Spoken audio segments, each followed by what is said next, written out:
Assalamualaikum warahmatullahi wabarakatuh. Selamat malam para pejuang cuan. Gimana kabar kalian di malam hari ini? Semoga kalian dalam keadaan sehat semua dan saya doakan sukses semua buat kalian. Amin. Mantap jiwa ya. Dan tentunya buat teman-teman semua, buat rekan-rekan semua ya, saya doakan semoga kita semua diberi umur panjang serta rezeki yang melimpah. Dan apa yang kita harapkan semoga di tahun ini ya kan kawan bisa jadi kenyataan. Amin. Serta tidak luput ya, secangkir kopi harus selalu ada buat menemani kesempatan malam hari ini teman-teman untuk melihat rekondisi daripada keadaan cryptocurrency yang dimana kalau kita lihat untuk market cap secara globalnya mengalami penurunan kembali teman-teman ya.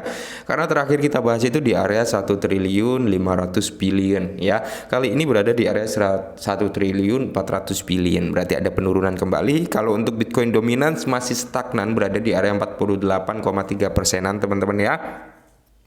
Fear and Greed juga sama, masih stagnan di area 35. Dan di sini teman-teman ada sedikit informasi nih tentang si PP teman-teman, karena rekondisi daripada keadaan cryptocurrency ini juga sudah dikuasai oleh negara api. Dan di sini ada sedikit kabar nih buat teman-teman semua pemegang PP ya. Ya mungkin kita harus persiapkan mental dulu untuk saat ini dari koin PP teman-teman ya, karena ada sedikit kabar buruk juga ya atau bad news untuk PP teman-teman. Jadi kalau kita lihat secara market cap dia mengalami penurunan 3,77%. Secara volume dia mengalami kenaikan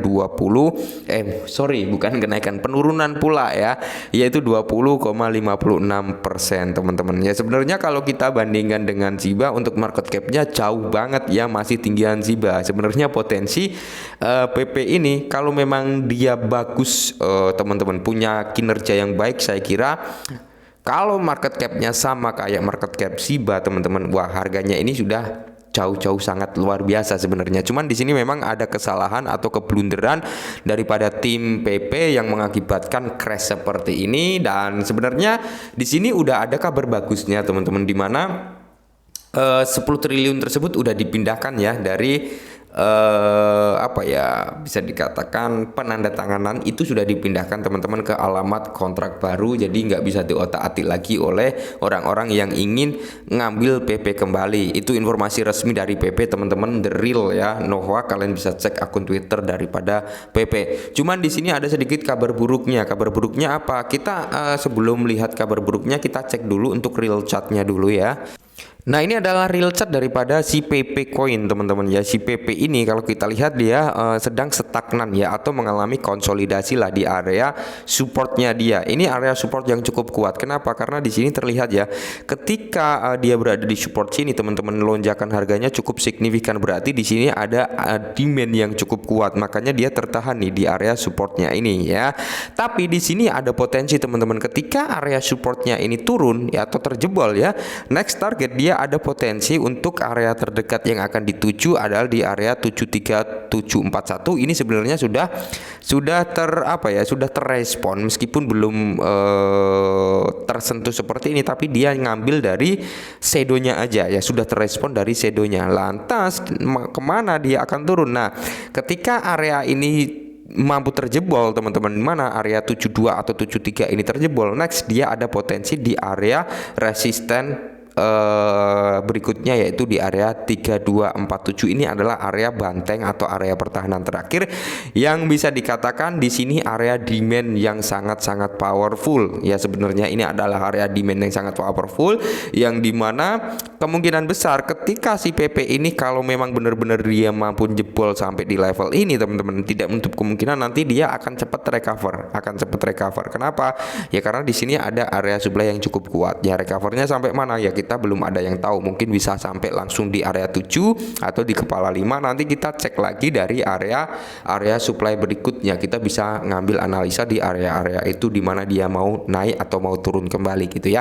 Jadi buat teman-teman saat ini persiapkan mental. Kalau untuk DCI gimana Bang? DCI nggak apa-apa sebenarnya kalau kalian siap dengan segala sesuatunya di CI sebenarnya si PP ini sudah diskon parah sebenarnya ya teman-teman. Dari all time high-nya sampai saat ini sudah diskon parah karena ini adalah area pertahanan cukup kuat untuk si PP ya. Semoga saja dia nggak kejebol ke bawah ya. Kalau kalian ingin di CI, misal kalian mempunyai budget $50 nih ya, di sini kalian bisa masuk dulu ya sekitar 10 atau $15 di area sini. Ketika dia turun kembali dan nyentuh di area 72 bisa ambil posisi kembali ya, $20. Dan ketika dia masuk kembali di level 33 all in sisanya gitu teman-teman. Itu kalau menurut saya ya, tapi kalian punya strategi masing-masing bisa diterapkan. Nah, kabar buruk dari PP apa? Langsung saja kita bahas. Nah, jadi dikutip dari YouTube ya teman-teman, ada pasangan ya, pasangan PP dan Cardano nih ya. Jadi ada dua aset nih, PP dan Cardano ya, ditetapkan untuk keluar dari Binance Liquid Swap. Oke, bisa dikatakan ini nanti akan di delisting dari Binance Swap ya, atau Liquid Swap-nya teman-teman, seperti itu ya. Jadi Binance Liquid Swap, platform perdagangan terpusat yang direncanakan untuk bersaing dengan sektor keuangan terdesentralisasi DeFi, yang mengumumkan akan menghapus beberapa kumpulan likuiditas termasuk yang menampilkan Cardano dan PP ya, alias ini nanti udah nggak tersedia nih atau di delisting dari DeFi ya, Liquid Swap-nya gitu teman-teman ya.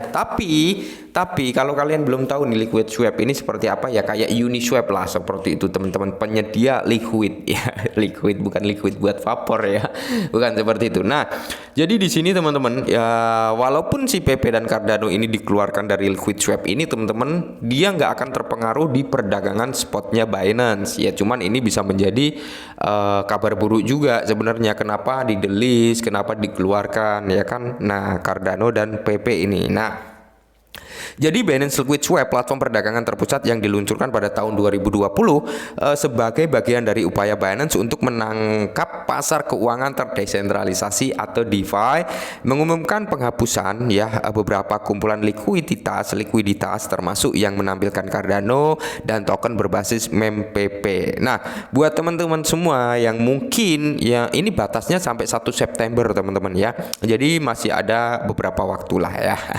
Nah, jadi buat teman-teman semua yang mungkin penyedia likuiditasnya si PP atau si Cardano, kalian bisa ambil ya sebelum tanggal waktu yang ditentukan ya.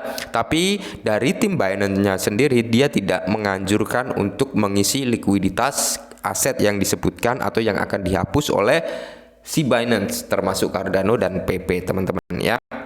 Nah, keputusan tersebut mengikuti tinjauan baru-baru ini yang dimaksud untuk mengonsentrasikan likuiditas bagi pengguna kami, memastikan pengalaman perdagangan harga dan slipback yang optimal. Menurut pernyataan perusahaan, mulai 1 September pukul 4 pagi UTC, ya pengguna yang memegang posisi di kumpulan likuiditas yang terpengaruh akan secara otomatis menerima aset yang mereka simpan di dompet Binance Spot mereka. Nah, jika kalian nggak ngambil secara sukarela, maka dari tim Binance sendiri teman-teman akan mengembalikan likuiditas tersebut ke perdagangan spot di wallet kalian masing-masing, seperti itu teman-teman ya. Dan perlu dicatat bahwa langkah ini tidak berdampak pada perdagangan pasangan terkait di pasar spot utama Binance. Nah, jadi bukan di delisting di pasar spot utama Binance, melainkan di penyedia likuiditasnya gitu teman-teman ya. Nah, bagi yang belum tahu, Binance Liquid Swap berfungsi sebagai pembuat pasar otomatis atau AMM, mirip dengan platform terdesentralisasi populer seperti Uniswap dan SushiSwap ya.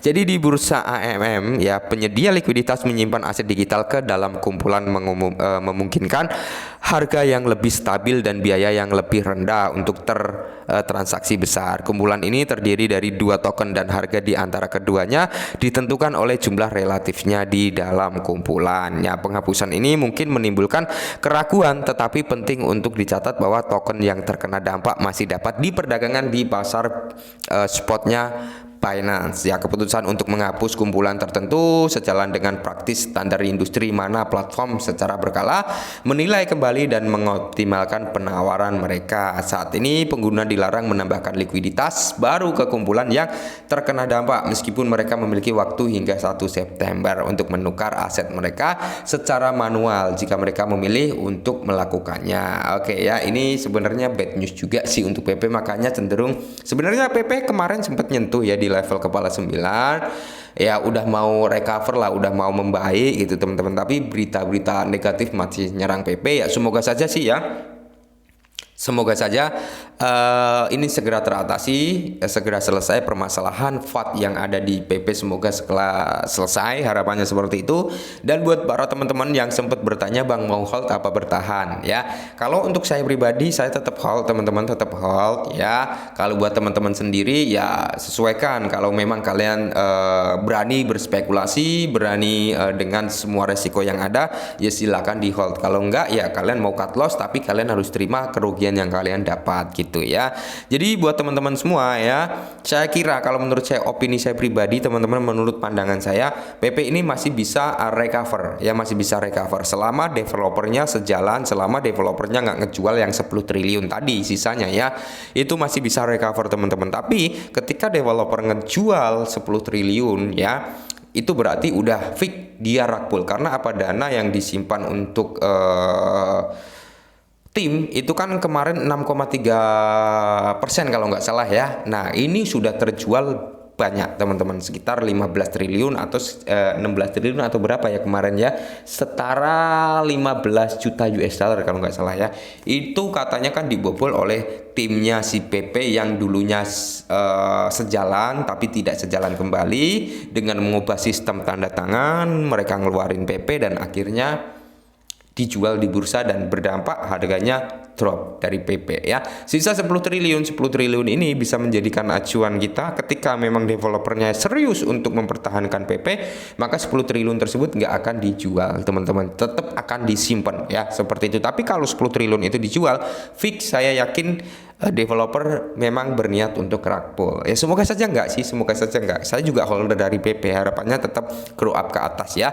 Oke, mungkin ini sedikit informasi, semoga membantu. Salam cuan.